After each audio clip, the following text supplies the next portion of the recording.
interesting too is that a lot of the veterans who've seen this film, one veteran came up to me and said that his family did tried to do as much as they could, and their logic is, we've watched it on TV. We were in this war, we were with you, and he was saying, well, what you're seeing on TV is not what we experienced, and there was a frustration with him, you know, in that. And he said when he saw this film, he thought, okay, well now I can actually give them something and say this will give you an idea of what we've gone through. So it's an interesting, like he was saying, the communication and trying to do the right thing and listening to what these men and women are saying and not assuming because we've seen it on TV and we've seen the images. We know, I've worked on this film for 5 years and I won't even still pretend to remotely understand what Mike and these guys went through. But hopefully this film and the discussion and everything that we're doing just encourages discussion and gets people to talk about what's happening. And I think in turn that'll help. This genre has a difficulty selling. Why, as a filmmaker, why are people, I mean, you would think that everyone would want to be here and every scene would be filled. I got, you know, hundreds of people, oh yeah, that's a great film, great film. But actually getting people in the theater to watch this, I have to tell you, I got an advanced copy of this, and I have to tell you, it took me like a week just to put it in. And it's a phenomenal film. But, you know, but I just want to ask you, why do this genre not make money? People not interested in this? It's really hard. Well, there are a couple of reasons. One, right off the bat, and it's going to be interesting because the picture's actually, this is our last film festival, and the picture's opening in New York and San Diego March 12th, and then March 19th in Los Angeles. And we're self-distributing it because essentially everybody turned us down. And a lot of people said, fantastic movie, we think it's great, but we can't sell it. And American audiences right now are into escapism. And that's a fact. People would rather see Avatar or rather see something else. And the numbers prove it. Any film that's come out, whether it's been released by the studio or a documentary about the war, has been a box office disaster. So they just take that. It really comes down to numbers. They look at this film and they say, okay, 10 films about this subject matter have bombed at the box office, so we're not going to take a risk. It doesn't matter if you have a unique spin. It doesn't matter if we think it's a good film. And it really comes down to that. When we premiered in Rome, it was interesting. Everybody in Europe couldn't believe that in America nobody wanted to see the film.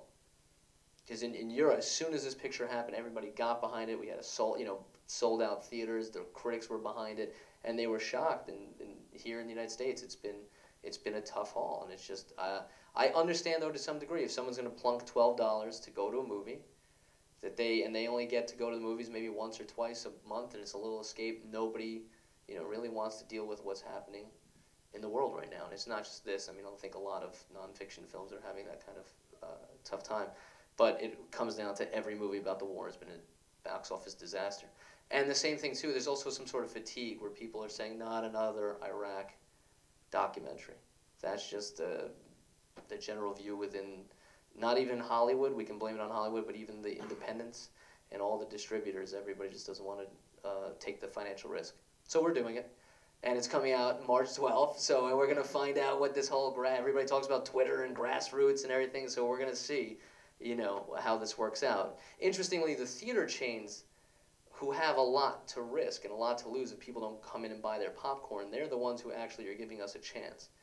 So it'll be interesting to see how this all plays out.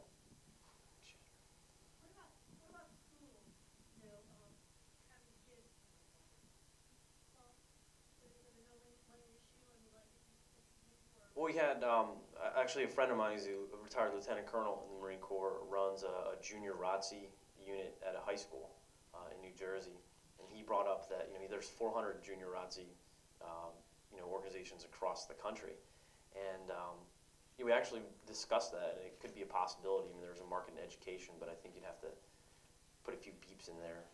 Well, but it's actually a lot of beeps. A couple of high schools actually are taught in the New York area are talking about taking class trips to go see the film, and then Columbia University, NYU hasn't so far. NYU hasn't returned our calls. But Columbia University is really behind the film, and they're actually coming in with 30 or 40 students, and we'll do a Q&A, but they're mobilizing and making an effort. So it's interesting. A lot of student groups are starting to come together and trying to get groups to go and check out the film. So again, this is kind of this, we're going to see what's going to happen.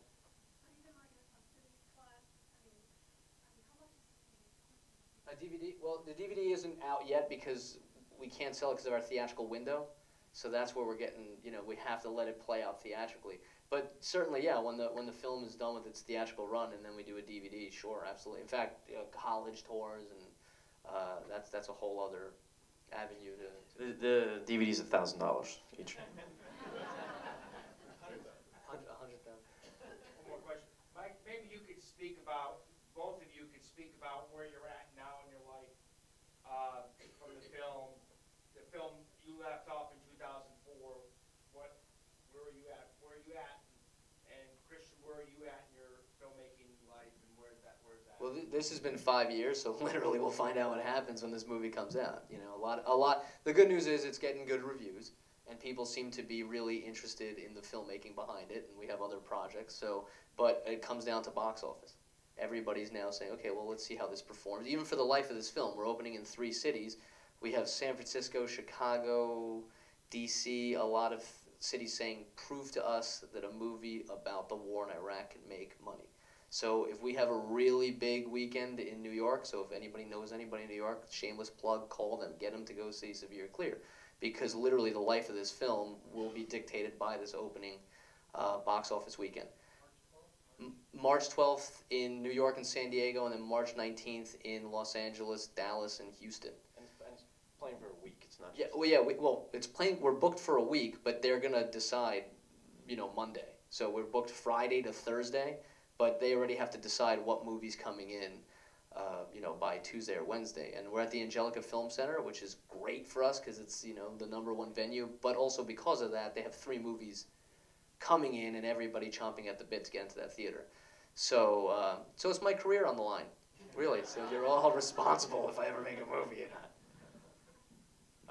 Let's see, after 2004, in 2005 I entered NYU Stern, and like I mentioned, I got my MBA from there. While I was there, at Stern, I founded the Military Veterans Club because they didn't have one.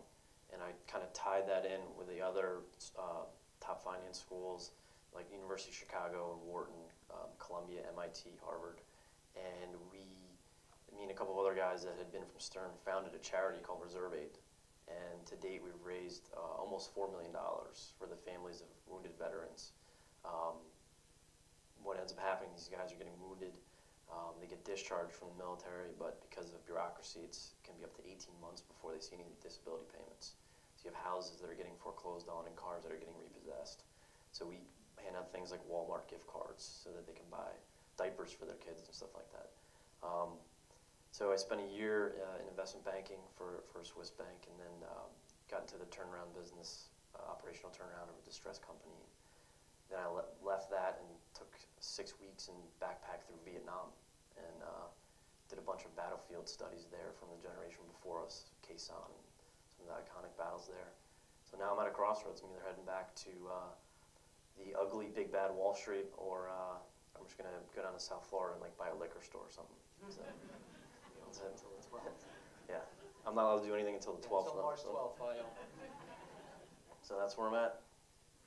So if anybody here, serious, if anybody here knows anybody though that is back, that's having trouble financially, tell them to get a hold of me through Cirque Productions, and we can hook them up and kind of put them in the right direction.